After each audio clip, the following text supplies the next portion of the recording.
Welcome everyone. तो आज हम देखेंगे कमेंट्स। कमेंट्स बेसिकली क्या है? कमेंट सी शार्प में इम्पोर्टेंट पार्ट है। जब हम कोड लिखते हैं, ये बेसिकली नोट्स होते हैं जो कोड के साथ अटैच किए जाते हैं ताकि दूसरे डेवलपर्स को समझने में आसानी हो। अब कमेंट्स दो टाइप के आते हैं। देखिए, एक सिंगल लाइन कमेंट्स आते हैं, एक मल्टी लाइन कमेंट्स आते हैं। अब कमेंट्स में और क्या रहता है? कमेंट्स के यूज करके हम कोड को एक्सप्लेन कर सकते हैं, टेम्परेरी कोड को डिसेबल भी कर सकते हैं। कमेंट्स कोड को पढ़ने और समझने में हेल्प करता है। ठीक है, अब हम यहाँ एग्जांपल्स देख लेंगे। This is a single line comment. तो ये कमेंट जो है, ये बैकस्लैश से स्टार्ट होते हैं और ये जब तक चलते हैं जब तक का सिंगल लाइन है एंड नहीं हो जाती है। ओके। और जो मल्टी लाइन कमेंट होते हैं, मल्टी लाइन कमेंट वो क्या है? वो बैकस्लैश एंड स्टार से स्टार्ट होते हैं एंड स्टार्स टू बैकस्लैश से खत्म होते हैं। ओके। और ये मल्टी लाइंस को कमेंट करने के लिए आप 3 4 5 बहुत सारी लाइंस कमेंट्स कर सकते हैं इसको यूज करके। Okay, let's use comments to explain our code from the previous examples. Okay, previous exams को लेके यहाँ पे से देखते हैं कि क्या है कमेंट।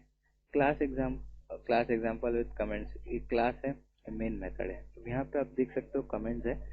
तो loop with the break statement यहाँ पे पहले ही डिफाइन कर दिया गया है। कमेंट्स में एक लूप है विद द ब्रेक स्टेटमेंट, तो हमको ज्यादा समझने की टेंशन नहीं, डायरेक्ट यहाँ ही पढ़ लिया हमने कि ये एक लूप है जो ब्रेक स्टेटमेंट के साथ है। ओके। अब कभी हमें फॉर लूप समझना है कि ये ब्रेक ब्रेक होने के बाद क्या होगा, तो इधर भी कमेंट है कि exit the loop when I is 5। यहाँ पे भी कमेंट कर दिए कि जब ब्रेक होगा तो लूप को एग्जिट कर देगा, लूप में रन नहीं होगा, लूप को ही एग्जिट कर देगा। ओके। अब यहाँ देख लेते हैं दूसरा example. See loop with a continue statement. एक जो लूप है वो कंटिन्यू स्टेटमेंट के साथ है। ओके, पहले तो वो ब्रेक हो रहा था तो वो बाहर हो जा रहा था लूप के। अब यहाँ देखिए कंटिन्यू क्या करेगा। कंटिन्यू जो है, जब अगर आई की वैल्यू 3 रहेगी तो स्किप कर देगा। Okay, skip the third step. यहाँ दिख रहा है वो skip the rest of the loop body and continue with the next iteration.